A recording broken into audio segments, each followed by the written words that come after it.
Bonjour et bienvenue à tous et à toutes. Merci de vous joindre à nous pour le webinaire de Mon mot de santé intitulé Comprendre l'effet de la COVID-19 sur la santé mentale. Mon nom est Natacha Riopel. Je suis vice-présidente adjointe pour les ventes et la gestion de compte chez Mon mot de santé dans l'Est du Canada. Donc, je vous souhaite la bienvenue aujourd'hui. Votre conférencière aujourd'hui est la docteure Sandra Primiano, qui est directrice principale pour les cliniques de Homewood ainsi que pour le centre de traitement Homewood du Plateau à Montréal. Donc, Dr. Primiano, en tant que responsable de ces établissements, elle collabore avec nos experts cliniques à travers le pays pour implanter des processus cliniques et aussi pour assurer la qualité et l'efficacité des soins qui sont prodigués dans ces établissements-là. Donc, elle est diplômée de l'Université du Québec à Montréal, donc de l'UQAM, en tant que docteur en psychologie clinique et expérimentale. Avant de se joindre à Homewood Santé, elle a travaillé au sein d'Anciens combattants Canada comme consultante en psychologie pour le directorat de la santé mentale. Donc, je vais lui céder la parole dans un moment, mais tout d'abord, je voulais passer rapidement en revue quelques petits détails administratifs afin que tout se passe bien aujourd'hui avec notre webinaire. Donc, premièrement, je vais vous mentionner qu'on a désactivé le son de votre appareil, donc tout le monde est en mode silencieux. Ce que ça veut dire, c'est que si vous parlez, personne ne va vous entendre. Deuxièmement, aussi, si vous avez des questions pour nous ou des commentaires, s'il vous plaît, utilisez la fonction question-réponse plutôt de Zoom, qui est en fait Q&A au bas de votre écran, pour nous envoyer un message ou un commentaire. À la fin de la session, s'il nous reste du temps, Dr. Primiano va tenter de répondre au plus grand nombre de questions et de commentaires possibles. Donc, sans plus tarder, je vous souhaite un bon webinaire et je cède la parole à Dr. Primiano. Merci, Natacha. Merci beaucoup de vous joindre à nous aujourd'hui. On a le plaisir, ou j'ai le plaisir de vous parler d'un sujet très important, la santé mentale pendant la pandémie. On va parler de quelques sujets pertinent qui s'applique à tout le monde. Puis après, comme ma collègue a mentionné, j'aimerais prendre 20-30 minutes vers la fin pour répondre à vos questions dans la fonction chat. C'est sûr que c'est un moment difficile pour tout le monde, la pandémie, puis ça pose vraiment des défis pour nous tous et toutes en ce moment. Et c'est sûr que pour des personnes qui éprouvent déjà des symptômes d'anxiété et de dépression, la situation peut être plus difficile en ce moment à cause de l'incertitude, à cause du changement aussi. Alors, j'aimerais parler un peu des symptômes de l'anxiété, de la dépression, des signes, la prévalence et des stratégies de prévention également.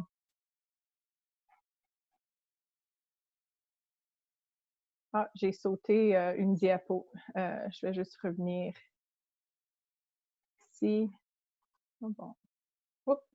Voilà. On veut vraiment vous parler des différents symptômes que vous pouvez remarquer et en fait des stratégies pour vous aider à mieux les gérer. Ah, désolée, je sais pas pourquoi ça s'avance tout seul. Alors, comme j'ai mentionné, je pense que le message à retenir, c'est vraiment que c'est un moment d'instabilité. C'est un moment de changement présentement pour tout le monde. Puis le changement, ça peut créer beaucoup d'incertitude pour nous. Puis l'incertitude, oh là là, problème technique, je recule. OK, désolée. Et fait que cette incertitude peut devenir un stresseur et c'est sûr que on va réagir envers ces stresseurs de façon différente. Alors, on va parler de stratégies pour nous aider avec ça, puis pour gérer nos réactions.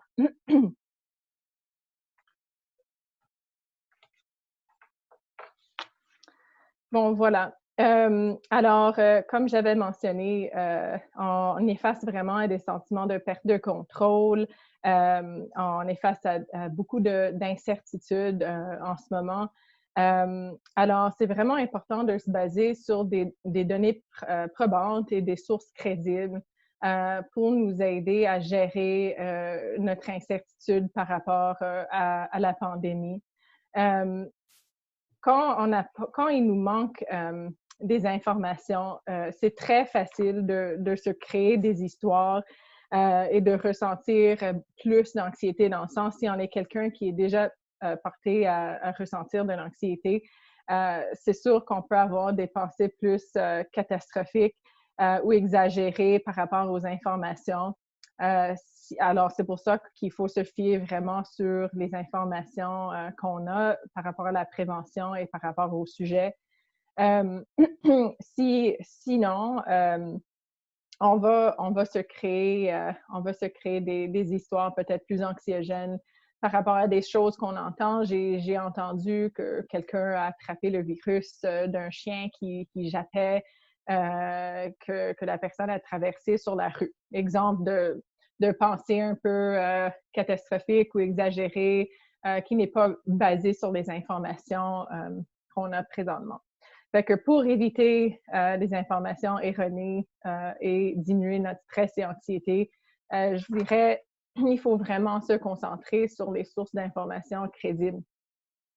Alors, ce que je veux vraiment partager ici, c'est un peu comme j'ai mentionné, la pandémie, c'est un gros changement pour nous. Et le changement, ça peut être très déstabilisant. Même un bon changement, ça peut être déstabilisant. Un nouveau je sais pas, une union, mariage, c'est un bon stress, mais ça peut être un stresseur ou difficile en même temps, dans le sens que c'est un changement et il faut s'ajuster à ça. Puis la pandémie, ça nous affecte au niveau, c'est sûr, de nos routines, de nos relations, de notre travail, de notre sentiment de sécurité, notre santé. Alors, tous ces facteurs de stress vont solliciter des réactions chez nous et peuvent engendrer une anxiété au fil du temps aussi qui peut créer des symptômes physiques. Alors, l'être humain aime bien la stabilité. On n'aime pas trop l'incertitude. Le changement, ça mène à des inquiétudes. Alors, on va parler de stratégies peuvent nous aider à se rééquilibrer pendant cette période de temps et s'ajuster pendant des moments difficiles. Fait que j'aimerais juste vous parler un peu de l'anxiété comme en général en termes de symptômes. Fait que c'est vraiment important de se dire que c'est une expérience humaine universelle, très normale, qui est bénéfique, qui nous aide à survivre. Enfin, on a développé la peur, premièrement, puis l'anxiété pour nous aider à réagir, pour nous mobiliser. Alors, c'est comme un peu le système d'alarme, si on veut, pour le corps qui va nous mobiliser pour dire « Ah, il faut courir, il faut se sauver ». Et on peut voir chez nos ancêtres comment ça s'est développé. S'il y avait un animal qui était prêt à nous manger, on a ressenti une certaine anxiété, une peur, et on s'est sauvé. Fait que ça nous aide de cette façon. Le problème, c'est quand l'alarme sonne et il n'y a plus de danger. Alors, c'est là où l'anxiété est vraiment une réaction physiologique et émotionnelle face à une menace ou un danger perçu. Alors, si c'est réel ou imaginaire, le corps, le cerveau, ne sait pas. On va avoir la même réaction. Puis je voulais juste parler de la différence entre la peur et l'anxiété. La peur, c'est vraiment une réaction ponctuelle à un vrai danger. On traverse la rue, on s'est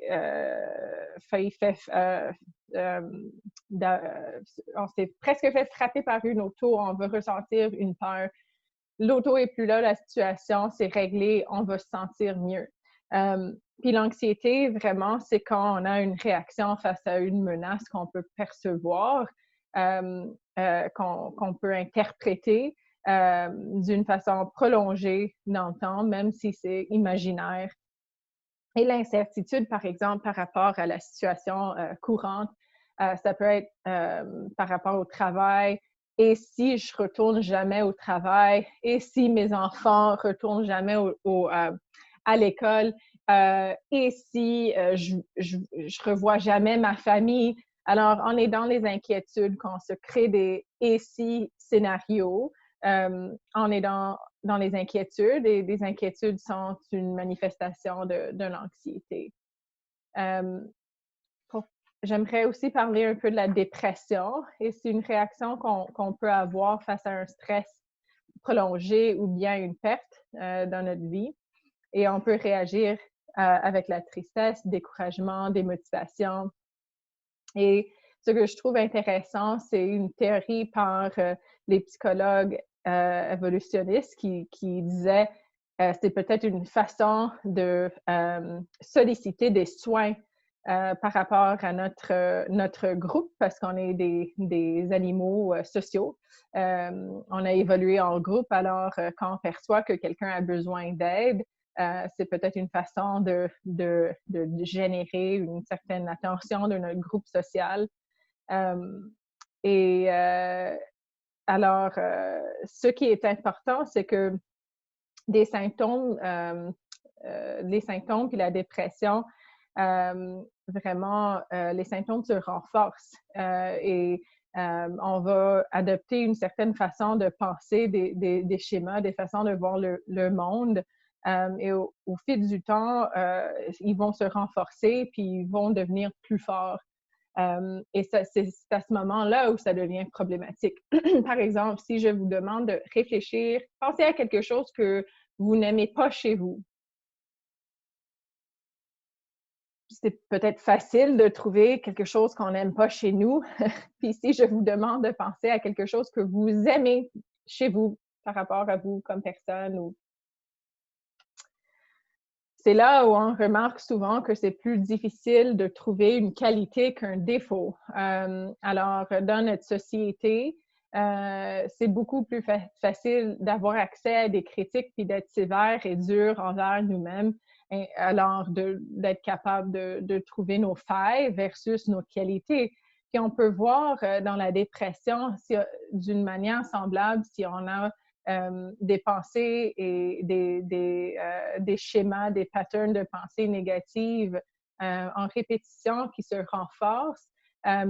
C'est comme un muscle, le cerveau. Ça va être plus facile d'avoir accès à ce genre de pensées-là au fil du temps que des pensées plus équilibrées ou des pensées plus optimistes.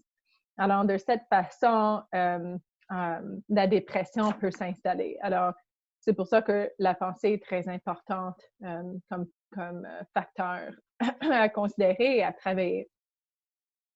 En termes de prévalence puis de statistiques, je trouve ça intéressant si je vous demande de deviner, de brièvement penser au nombre de personnes ou pourcentage de personnes au Canada atteintes de la diabète, de l'anxiété, de la dépression, qui expérimentent des améliorations suite à un traitement et qui reçoivent des traitements basés sur les données probantes. Qu'est-ce qui vous vient en tête? C'est peut-être étonnant. Pour la diabète, on voit qu'à peu près 3,5 millions, 10% de la population souffre de la diabète. Alors, c'est quand même assez prévalent comme condition médicale. Mais quand on regarde l'anxiété et la dépression, on voit que c'est à peu près 4 millions. Alors, c'est plus que le nombre de personnes qui ont la diabète. Ça nous montre à quel point c'est quelque chose d'assez prévalent, d'assez commun, d'assez important pour nous comme société. On voit quand même, et c'est très positif, qu'il y a à peu près 3/4 de personnes qui vont expérimenter des améliorations, qui vont s'améliorer suite à un traitement. Par contre, il n'y a qu'un 20% qui reçoivent vraiment des traitements basés sur les données probantes. Et ça, c'est vraiment important, comme on parlait, de se baser sur des informations de sources crédibles, mais en psychologie, en counseling, en traitement pour la santé mentale, il faut suivre des données, des traitements basés sur des données probantes. Et comme ça, c'est comme ça qu'on va s'améliorer. Alors, il y a beaucoup d'espoir à ce niveau-là que les traitements fonctionnent. Alors, ici, c'est important de voir que l'anxiété et la dépression sont non seulement courantes, mais aussi que les symptômes, les deux symptômes ou les deux conditions se manifestent simultanément. Alors, on voit beaucoup de comorbidités entre les deux. Elles sont... alors, ça, je trouve très fascinant puis intéressant. J'ai obtenu mon doctorat vraiment, j'ai étudié le traitement des troubles anxieux concomitants ou comorbides qui coexistent ensemble. Puis ce qu'on voit, c'est qu'il y a beaucoup de chevauchement entre les symptômes, entre le développement des symptômes, puis entre des choses comme des schémas, des façons de penser, de certaines vulnérabilités des symptômes. Fait que ce qui est positif là-dedans, c'est qu'on peut développer des traitements qui sont capables d'adresser les deux troubles en même temps. Alors, c'est quelque chose qu'on vise en psychologie, le traitement de la comorbidité. Et on peut voir aussi, ou on peut considérer comment les deux se nourrissent, les deux types de symptômes ou problèmes. Si on est anxieux, puis on est dans l'évitement et ça ne s'améliore pas, on peut voir comment on pourrait se sentir éventuellement déprimé si on ne remarque pas d'amélioration, puis on est limité dans notre fonctionnement. Puis dans l'autre sens, si on est très déprimé, puis on se critique et on se dévalue, critique beaucoup et on se désinvestit dans nos relations puis nos activités. Puis là, on peut voir comment on pourrait se sentir anxieux de reprendre des activités ou des connexions. Fait que les deux sont très reliés puis peuvent se nourrir et se manifester ensemble. Et c'est sûr qu'il y a des symptômes associés à l'anxiété au niveau physique, cognitif, comportemental, émotionnel, qu'on on va pas nécessairement revoir en détail. Il y a plusieurs troubles anxieux aussi. Ce qu'on voit les troubles qu'on voit qui sont plus communs, c'est le trouble de panique, avec ou sans agoraphobie, mais vraiment le trouble de panique, l'anxiété sociale et le trouble d'anxiété généralisée. Fait que le trouble de panique comme tel consiste des attaques de panique qui sont imprévues, qui peuvent se développer sans nécessairement un déclencheur. Alors, c'est vraiment un moment d'anxiété, réaction de peur intense avec des symptômes physiques, comme ça peut être le cœur qui bat rapidement, des vertiges, des sueurs, des tensions thoraciques, par exemple. Pendant un moment assez discret, ça peut durer à peu près 2 à 5 minutes, à peut-être 8 minutes. Et après, on va voir que les symptômes diminuent. Puis on voit beaucoup de gens qui ont des attaques de panique dans des troubles de santé mentale différents. Par exemple, l'anxiété sociale, quelqu'un qui fait de l'anxiété sociale, qui doit faire une présentation, pourrait ressentir beaucoup d'anxiété, puis ça pourrait déclencher une attaque de panique. Ou bien quelqu'un qui a un état de stress post-traumatique face à une situation qui déclenche un souvenir ou traumatique peut développer une attaque de panique. En parlant de dépression, c'est la même chose dans le sens qu'on voit des manifestations au niveau physique, cognitif et émotionnel. Des fois, on les voit dans le sens, des fois, c'est difficile de remarquer chez les gens dans l'environnement du travail. On peut remarquer qu'il y a plus d'absentisme, que la personne prend plus de congés de maladie, que la performance diminue, que la personne a plus de conflits avec des collègues. Fait que, dépendamment de l'environnement, si c'est chez nos proches versus au travail comme gestionnaire, on peut remarquer la dépression de façon différente. Cette diapo, c'est juste pour vous montrer qu'il y a des fluctuations au niveau de l'humeur et que c'est bien normal. La courbe normale, ça varie. Quand il y a des hauts excessifs ou des bas excessifs et des bas excessifs continués, c'est là où on parle de troubles ou de problèmes. Et comment savoir qu'est-ce qui est normal versus anormal, mais c'est vraiment au niveau des symptômes. Si un symptôme est souvent présent pendant très longtemps, puis a un impact sur notre fonctionnement, c'est là où il faut considérer que c'est peut-être plus problématique.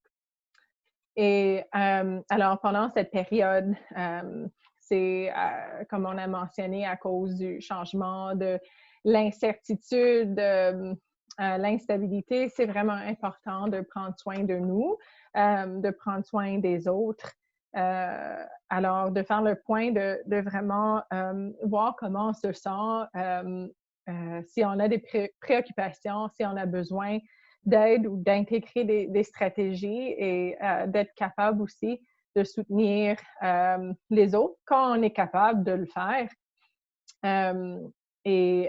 Comme dans notre environnement de travail, d'être capable aussi de soutenir nos collègues aussi au besoin.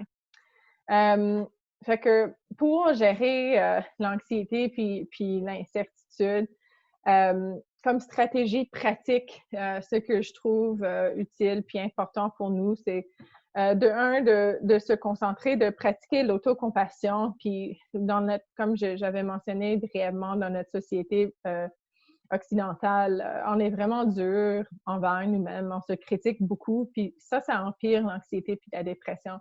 Ça crée plus de problèmes quand on vit déjà quelque chose de difficile, puis là, on se critique en plus. Et c'est bien possible qu'on a mal fait quelque chose ou qu'on est déçu de nos efforts ou qu'on n'a pas réussi.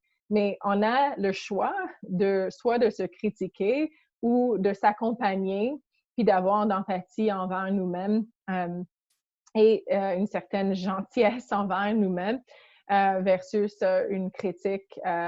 Et ça peut être très difficile de maintenir le niveau de productivité, d'être parent, d'être employé, d'occuper ses rôles puis de bien faire. Fait que la meilleure chose qu'on peut faire, c'est de montrer de la compassion envers nous-mêmes et même si j'ai mal fait, de dire « OK, oui, j'ai peut-être mal fait, mais ça va, je m'aime quand même, puis peut-être la prochaine fois, je vais m'améliorer, puis ça va, je suis encore une bonne personne et oui, c'est dommage, c'est vraiment dommage que ça s'est mal passé, mais bon, ça arrive, puis je continue versus se critiquer, puis être très sévère.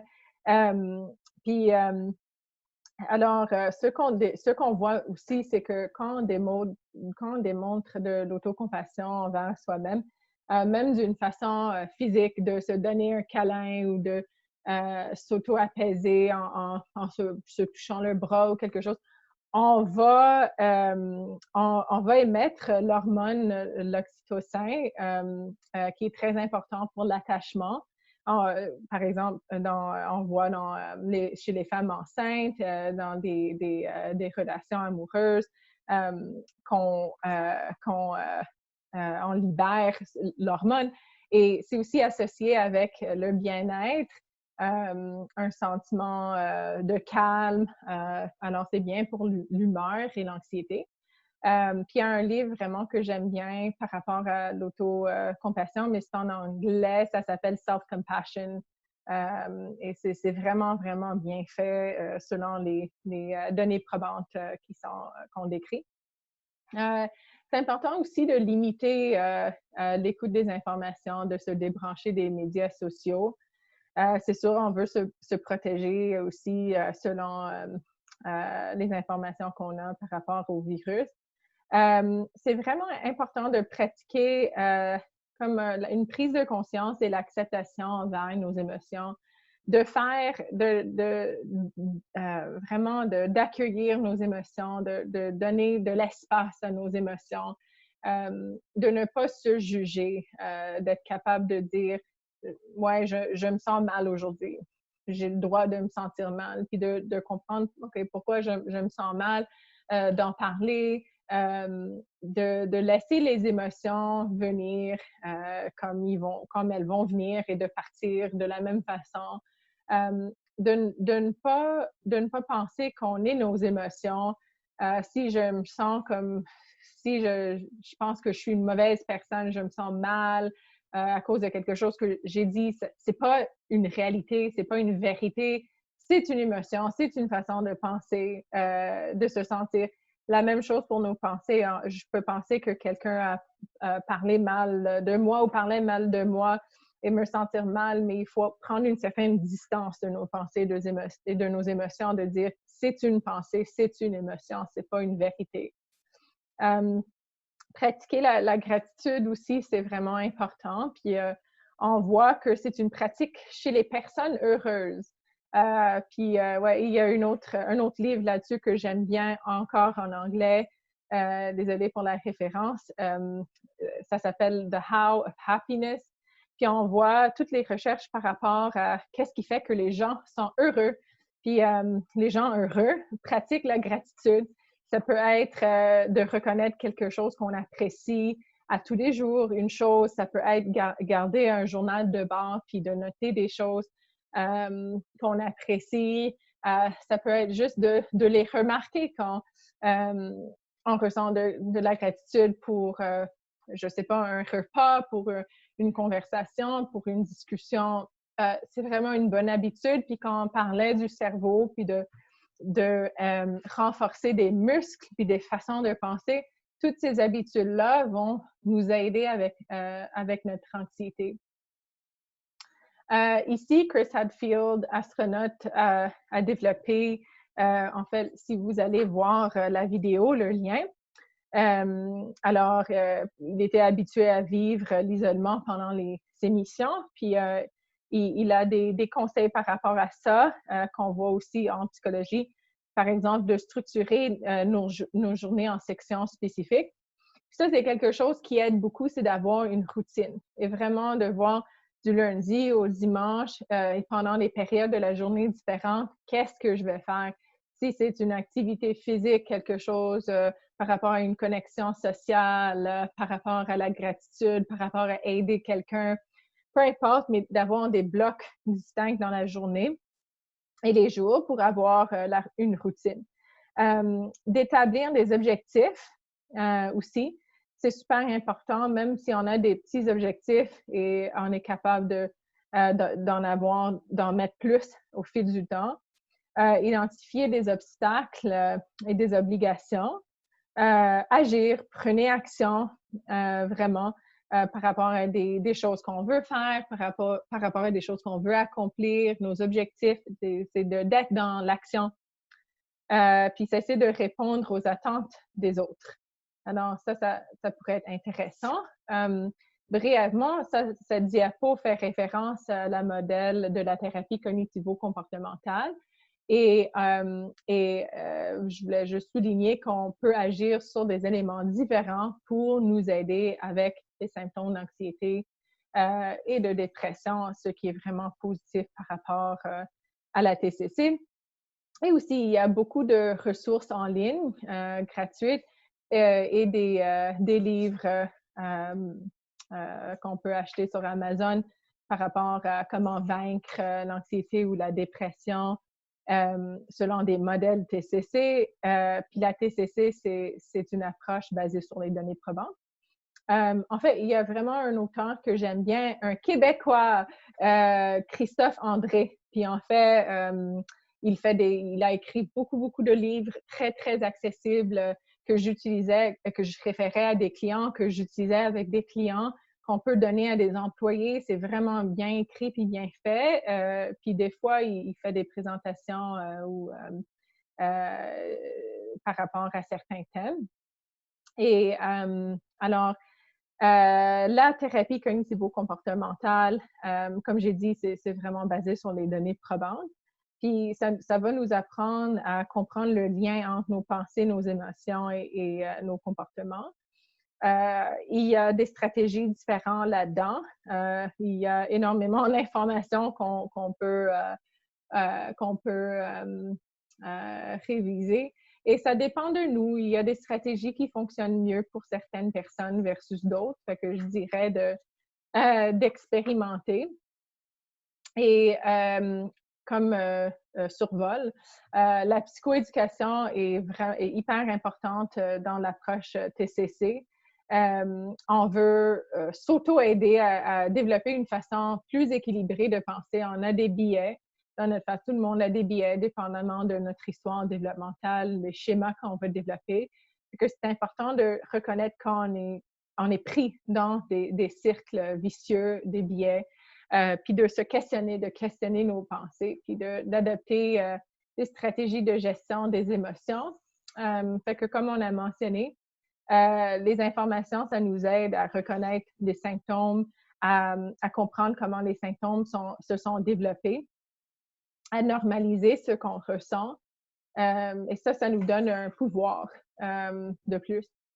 Les schémas, comme j'ai parlé de pensée biaisée ou négative, c'est notre façon de voir le monde. Ce sont comme des pièges.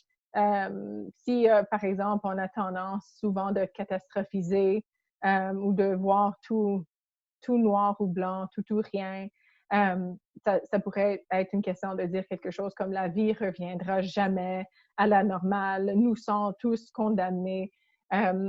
Des exemples de pièges, de façon exagérée de penser, et ça va nous aider de les reconnaître et de revenir là-dessus et de se poser des questions. En fait, de un, prendre une distance de nos pensées, comme j'ai mentionné brièvement.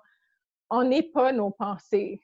Nos pensées sont des pensées. Fait qu'il faut prendre une certaine distance et dire, OK, c'est pas nécessairement vrai, c'est pas nécessairement la réalité, c'est une pensée que j'ai en ce moment. Fait que, est-ce qu'il y a d'autres façons de voir la situation? Est-ce qu'il y a d'autres informations que j'ai pas considérées?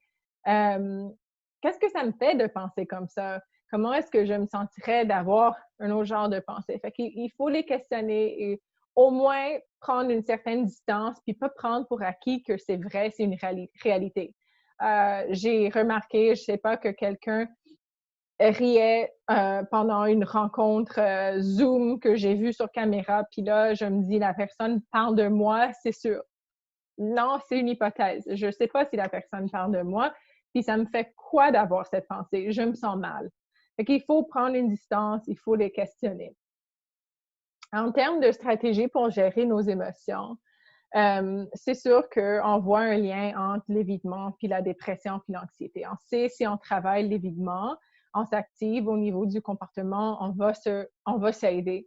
Puis on sait aussi que l'exercice, c'est le seul comme, pas traitement, mais intervention qui aide au niveau de la dépression, qui a un effet comment dire, plus qu'important, mais qui va nous aider à maintenir nos acquis à travers le temps. Et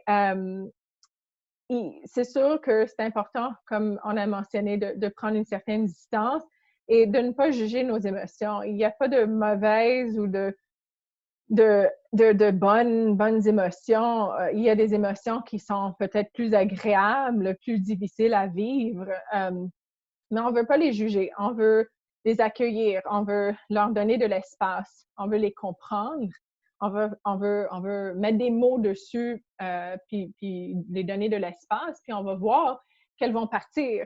Dans le même sens, si je vous dis de ne pas penser à un éléphant rose pendant 5 minutes, mais bonne chance parce que vous avez probablement déjà pensé à l'éléphant rose.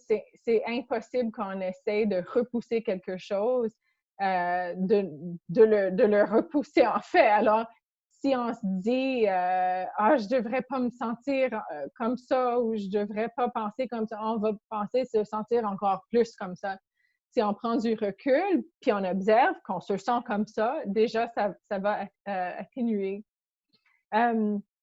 Puis par rapport aux émotions extrêmes, c'est un signal de prendre un arrêt, de prendre du recul, de prendre un moment pour s'auto-apaiser avant de prendre des décisions ou de réagir et de voir vraiment, OK, comment est-ce que je peux m'aider à diminuer l'intensité de l'émotion en m'auto-apaisant? Est-ce que c'est d'écouter de la musique, de prendre un bain, de boire une tisane, de manger quelque chose que j'aime?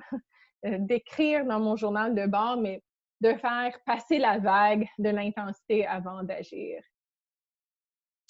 Et alors, on a parlé brièvement des routines. Je voulais juste revenir là-dessus, que les routines et se structurer est vraiment important. Ça va beaucoup, beaucoup nous aider. On peut intégrer des choses différentes comme de l'activité physique, contacts sociaux, plein de choses, d'objectifs dans nos routines et les bases par rapport à l'activité physique, le sommeil, l'alimentation, c'est sûr que c'est important. Et quand on a besoin d'aide, si on veut parler de quelque chose à ce moment-là, c'est vraiment important d'accéder à des professionnels pour nous aider avec nos questions par rapport à la santé mentale. On a un super bon service offert par le gouvernement du Canada, Espace Mieux-être Canada. On a mis le numéro de téléphone et le site web pour accéder au portail. Alors, ça vous permet de vous connecter avec un conseiller, conseillère en santé mentale pour vous aider avec n'importe quel problème au niveau de vos vies, de vos stresseurs, de la santé mentale et aussi de vous fournir des très bonnes ressources au niveau d'articles, de cours, d'applications, de sport. Alors, c'est vraiment intéressant et c'est disponible pour tout le monde et c'est gratuit.